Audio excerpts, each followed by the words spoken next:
मैं राजन और आप जुड़ चुके हैं अतुल इंस्टीट्यूट के ऑनलाइन प्लेटफॉर्म से। तो देखिए आज के सेशन में हम लोग क्वेश्चन सीरीज का जो सेशन चल रहा है प्रीवियस ईयर का, उसमें हम लोग आज लेकर के आए हैं आपके लिए 2019 का बायो का ऑब्जेक्टिव पेपर, जो आपके आने वाले एग्जाम जो कि 2022 का जो बिहार बोर्ड होने वाला है उसके लिए एक तरह से प्रैक्टिस सेशन चल रहा है, जिसमें आपको प्रीवियस ईयर सॉल्व कराया जा रहा है, जिसमें आज 19 का कराएंगे। एक चीज आपसे कहना है कि देखिए आपको पिछले एक दो वीडियो से पहले आपको मिला होगा सब्जेक्टिव के लिए इंपॉर्टेंट क्वेश्चन, इंपॉर्टेंट टॉपिक, उसको आपको सॉल्व करके कल तक उसका लास्ट डेट है सॉल्व करने का। कल आपको, आज और कल में आपको वो जमा करना है, ठीक है ना। बहुत सारे बच्चों ने जमा भी किया है और हम चाहते हैं कि जितने भी बच्चे इस चैनल से पढ़ रहे हैं वो सारे बच्चे जमा करें। क्लियर? तो चलिए हम लोग स्टार्ट करते हैं बिना समय को गवाए।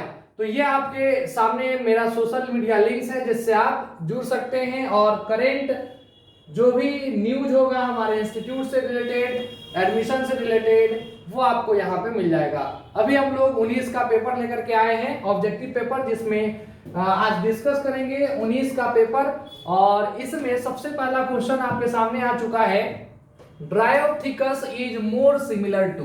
क्लियर? ड्रायोप्थिकस, देखिए ड्रायोप्थिकस कॉमन होता है एप के लिए भी और ह्यूमन के इवोल्यूशन में भी, लेकिन ये मोर कॉमन देखा जाए तो एप के होंगे। क्लियर? नेक्स्ट है opium is obtained from, opium poppy, papaver somniferum जो है इसका एक तरह से देखा जाए बायोलॉजिकल नेम होता है, इससे हम लोग ऑब्टेन करते हैं। नेक्स्ट तीसरा क्वेश्चन आपके सामने आ चुका है, और bioreactor provide optimal condition for produce desired, कौन सा, क्या प्रोडक्ट, क्या ऑर्गेनिज्म, क्या मीडियम, तो ऑल ऑफ दिस, ये सब चीज इससे हम लोग ऑब्टेन कर सकते हैं। नेक्स्ट चौथा क्वेश्चन का सीरीज में चौथा नंबर का क्वेश्चन आपके सामने आ चुका है, और इसमें amplification of gene of interest अगर देखा जाए तो वो किसके द्वारा होता है, तो एम्प्लीफिकेशन मतलब मल्टीप्लीकेशन, और मल्टीप्लीकेशन हम जानते हैं पॉलीमरेज चेन रिएक्शन, इसका आंसर होगा पॉलीमरेज चेन रिएक्शन। नेक्स्ट आपके सामने है बहुत आसान क्वेश्चन, ठीक है ना, सही में फ्लावर है ये, ठीक है ना। यहां पे अगर देखें तो गैमीट आर यूजुअली, तो गैमीट तो हम जानते हैं कि ये हैप्लॉइड होगा। क्लियर? नेक्स्ट अगर देखें तो हैप्लॉइड होता है गैमीट। अब अगला जो है आपके सामने छठा क्वेश्चन है, for indication of alien DNA in host, for induction होगा, yes, for induction of alien DNA in host cell we may use, इसमें से किसका यूज करते हैं, तो बायोलिस्टिक मेथड है या जीन गन उसी को कहते हैं, yes, gene gun method use करते हैं। ये सब एकदम याद करने वाला है, एकदम टॉपिक का ऊपर ऊपर से सवाल है, एकदम पढ़िए और तुरंत आंसर आपको याद आ जाएगा। वही चीज है, organic evolution was proceeded by chemical evolution, the champion होगा यहाँ पे, ठीक है ना, ऑफ दिस थ्योरी आर, मतलब ऑर्गेनिक इवोल्यूशन जो है वो ओरिजिन ऑफ लाइफ में कौन दिया था, तो ये सबको पता है, एआई ओपेरिन और जेबीएस हेल्डेन, ये दोनों साइंटिस्ट ने ओरिजिन ऑफ लाइफ दिया है सबसे पहले, जिसमें एक तरह से केमोजेनी, फिर उसके बाद बायोजेनी, ये सब दिया गया है। आगे बढ़ते हैं, आठवां क्वेश्चन आपकी स्क्रीन पे है, और आठवां क्वेश्चन में अगर देखा जाए, the certain cases of for early and accurate detection of disease we may use, ठीक है ना, मतलब एकदम एक्यूरेट डिजीज कौन सा है उसका पता लगाना है, तो इसमें से कौन सा टेक्निक यूज किया जाता है, तो इसमें हम कहेंगे इलिसा टेस्ट है, जो अर्लियर डिटेक्शन में आप पढ़े होंगे, 4-5 पॉइंट आता है, पीसीआर, उसी में आता है इलिसा टेस्ट, ब्लॉटिंग, ये सब जो है ये earlier detection of disease molecular diagnosis topic में पढ़ना था, तो ये इलिसा होगा, जो अर्लियर डिटेक्शन वगैरह जैसे एड्स वगैरह का हम कहेंगे सिम्टम, जब एक तरह से इन्फेक्शन होता है तो उससे 5-10 साल के बाद उसका सिम्टम देखने को मिलता है, लेकिन हम लोग पहले ही पता लगा सकते हैं इलिसा टेस्ट से। नेक्स्ट है tuberculosis is transmitted by, TB किस माध्यम से फैलता है, तो ये सबको पता है सर, एयरबॉर्न डिजीज है, हवा के द्वारा फैलता है। नेक्स्ट 10वां question, restriction enzyme are known as, इसमें से रेस्ट्रिक्शन एंजाइम कौन सा है, तो रेस्ट्रिक्शन एंजाइम एक तरह से रेस्ट्रिक्शन एंजाइम को हम लोग क्या कह सकते हैं, तो मॉलिक्यूलर सीजर कहते हैं भाई, काटने का है तो मॉलिक्यूलर सीजर है। MPR ampicillin resistant gene is responsible for developing resistance इन, एक तरह से कहा जाए कि एम्पिसिलिन रेसिस्टेंट जीन रिस्पॉन्सिबल होता है किस चीज के डेवलपमेंट के लिए, तो हम कहेंगे एक तरह से एंटीबायोटिक, ठीक है ना, एंटीबायोटिक। आगे बढ़ते हैं, इसमें एंटीबायोटिक में यूज किया जाता है रेसिस्टेंट इन एंटीबायोटिक। नेक्स्ट है, अगर देखा जाए तो Taichung is a variety of, Taichung Taiwan का राइस का वैरायटी है ये, ठीक है। नेक्स्ट आपके सामने है अगला question, nitrogen fixation in soil we may use, ठीक है ना, यस ऑब्वियस है, इसमें साइनोबैक्टीरिया होगा, ठीक है ना, उसको हम लोग नाइट्रोजन फिक्सेशन के रूप में यूज करते हैं। नेक्स्ट है एजिटोबैक्टर वगैरह ये सब होगा, ठीक है ना। उसके बाद जो है gynoecium is made up of stigma, style, ovary, तीनों का बना होता है, मतलब ऑल ऑफ दीज, ठीक है। नेक्स्ट जैसे कि आप डायग्राम से अगर समझना चाहेंगे तो ये स्टिग्मा बना दिए हैं, ये वाला स्टाइल है और ये ओवरी है, क्लियर। तो हम कहेंगे ये स्टिग्मा, स्टाइल, ओवरी तीनों चीज होता है। नेक्स्ट आरएनए इंटरफेरेंस, ठीक है ना, कंट्रोल यूज किया जाता है, control paste on which plant, कौन से प्लांट में पेस्ट रेसिस्टेंट बनाया जाता है आरएनए इंटरफेरेंस की मदद से, तो हम कहेंगे टोबैको में यूज किया जाता है। नेक्स्ट 16 नंबर का क्वेश्चन आपके स्क्रीन पे है, lac operon represents, lac operon क्या बताता है, तो एक तरह से ये इंड्यूसिबल सिस्टम है, लैक्टोज के प्रेजेंस में इंड्यूस होता है, तो हम कहेंगे इसका आंसर ए होगा, इंड्यूसिबल जीन सिस्टम कहलाता है, आपको ध्यान में रखना होगा। चलिए नेक्स्ट 17 नंबर का क्वेश्चन आपके स्क्रीन पे दिख रहा है, और 17 नंबर में हम लोग देखेंगे क्या लिखा हुआ है कि the anterior portion of sperm is converted by a cap like structure known as, जो स्पर्म में अगर देखें तो ऊपर में कैप लाइक स्ट्रक्चर होता है, इसी को हम लोग एक्रोसोम कहते हैं, क्या कहते हैं, एक्रोसोम। इसी में स्पर्म लाइसिन वगैरह हैलोरोनाइडेज वगैरह पाया जाता है, जो फीमेल गैमिट के वाल को तोड़ने में मदद करता है, तो इसका नाम एक्रोसोम होता है, यस।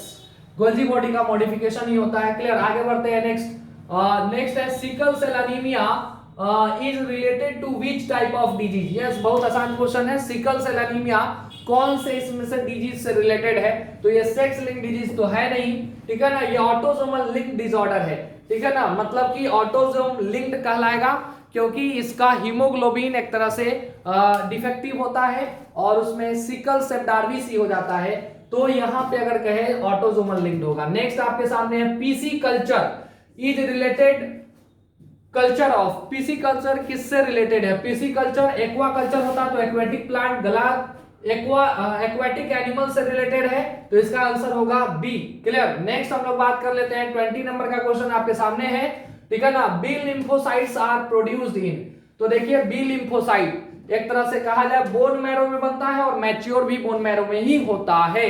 बोन मैरो किसको बोलते हैं सर, तो long bone, long bone, long bone ये वाला मैरो कैविटी होता है, इसमें अगर देखा जाए तो हम कहेंगे यहां पे बी लिम्फोसाइट, टी लिम्फोसाइट बनते हैं। नेक्स्ट है आपके सामने 21 नंबर का question, number of death during a limited time period and place for a particular population is known as, अच्छा एक तरह से कहा जा रहा है कि किसी एरिया में जो नंबर ऑफ डेथ हो रहे हैं, ठीक है ना, उसके लिए कौन सा टर्म इसमें से यूज करेंगे, तो मोर्टेलिटी, ठीक है ना, ये बी नंबर का ऑप्शन होगा, मतलब नंबर ऑफ डेथ जो है वो पार्टिकुलर टाइम में किसी एरिया में अगर होता है तो उसको हम लोग मोर्टेलिटी कहते हैं। नेक्स्ट 22 नंबर का क्वेश्चन बहुत आसान है, ठीक है ना, तो यहाँ पे रॉन्ग पेयर जो है वो खोजना है, इसमें से कौन सा है, तो जी ट्रिपल हाइड्रोजन बॉन्ड सी सही है, टी डबल बॉन्ड ए ये भी सही है, ए टी के साथ, जी सी के साथ, और जहां टी नहीं हो तो आरएनए में ए जो होगा वो किसके साथ, ए के साथ, यू के साथ, ये भी सही है, यानी कि ये वाला गलत है, ठीक है ना, यहाँ टी ए रहना चाहिए था लेकिन यहाँ पे यू है तो यहाँ ए रहना चाहिए था, तब सही होता है, यानी ये वाला गलत है, रॉन्ग पेयर है, यानी इसका आंसर डी होगा, रॉन्ग पेयर खोजना था आपको, याद रखिएगा। नेक्स्ट आगे 23 नंबर का क्वेश्चन अगर देखा जाए तो CRY1AB कंट्रोल्स, ठीक है बाबू, ये आपको ध्यान में रखना पड़ेगा, CRY1AB कौन सा रेसिस्टेंट जीन जो है वो प्रोटीन बनाता है, तो हम कहेंगे कॉर्न बोरर, वही CRY एक तरह से 2AB या 1AC अगर देखें तो ये कौन सा ball, cotton ball warm resistant होता है इसका, याद रखना एनसीईआरटी में ये पूछेगा इस बार। नेक्स्ट है 24 नंबर का क्वेश्चन आपके सामने है, amphibians among plant belongs to, ये फिर 11th का क्वेश्चन आ चुका है, प्लांट एम्फीबियन किन को बोलते हैं, तो इसमें से हम लोग कहेंगे ब्रायोफाइट्स को बोलते हैं, क्योंकि रेप्टाइल्स टेट्रोफाइट्स को बोलते हैं। तो ब्रायोफाइटा जो है वो एक तरह से एम्फीबियन, जमीन पे भी होता है लेकिन इसको पानी फर्टिलाइजेशन के लिए चाहिए, तो यहाँ पे ब्रायोफाइटा इसका आंसर होगा। 11 से क्वेश्चन है। 25 नंबर का क्वेश्चन आपके स्क्रीन पे दिख रहा होगा, और 25 नंबर का क्वेश्चन है जिसमें हम लोग को जानना है क्या, तो सिंथेसिस ऑफ आरएनए और DNA template is known as, बहुत आसान क्वेश्चन है कि आरएनए का सिंथेसिस डीएनए पे होना कौन सा प्रोसेस कहलाता है। तो हम सबको पता है सर, जो डीएनए से डीएनए, सेंट्रल डोग्मा याद रखिए, एक क्वेश्चन तो रहेगा ही, डीएनए से डीएनए अगर बनेगा तो रेप्लिकेशन, डीएनए से आरएनए बनेगा तो इसको हम लोग क्या बोलते हैं, ट्रांसक्रिप्शन, और आरएनए से प्रोटीन बनेगा तो ट्रांसलेशन, मतलब डीएनए से आरएनए बोला ना तो ट्रांसक्रिप्शन, क्या होगा बाबू, ट्रांसक्रिप्शन होगा, याद रखना। आगे बढ़ते हैं। Next, transgenic mice may be used for testing of, बहुत आसान क्वेश्चन, ट्रांसजेनिक माइस 90 से 95% चूहा यूज किया जाता है सेफ्टी ऑफ वैक्सीन का टेस्टिंग करने के लिए, ठीक है ना। नेक्स्ट है, climax community is present in which area. अच्छा, क्लाइमेक्स कम्युनिटी मतलब कि जो सबसे टॉप लेवल का इकोलॉजिकल सक्सेशन में पायोनियर सबसे शुरुआत वाला होता है जो बैरेनिया में ग्रो करता है, लेकिन क्लाइमेक्स उसको बोलते हैं जो सबसे अंतिम वाला एक तरह से कहा जाए ऑर्गेनिज्म होगा। तो इक्विलिब्रियम में क्लाइमेक्स कम्युनिटी जो है वो इक्विलिब्रियम कंडीशन में मेंटेन रहेगा, तो इसका आंसर होगा A. Next, flower of vallisneria species are, flower जो है ये हाइड्रोफिली, पानी में पाया जाने वाला प्लांट है ये, तो हम कहेंगे हाइड्रोफिली के द्वारा ये पॉलिनेशन होता है इसमें, तो ये हाइड्रोफिली होगा। नेक्स्ट लिखा हुआ है आपको, the phenotypic ratio for F2 generation in incomplete dominance, तो इनकम्प्लीट डोमिनेंस या कोडोमिनेंस अगर रेशियो पूछता है तो 1:2:1 होता है मोनोहाइब्रिड कंडीशन में, क्लियर, तो इसका आंसर होगा सी। नेक्स्ट है, east reproduce by means, east किसके द्वारा रिप्रोडक्शन करता है, तो फर्स्ट चैप्टर का क्वेश्चन है, ये बडिंग के द्वारा और एक्सटर्नल बडिंग होता है, इसका ए आंसर होगा।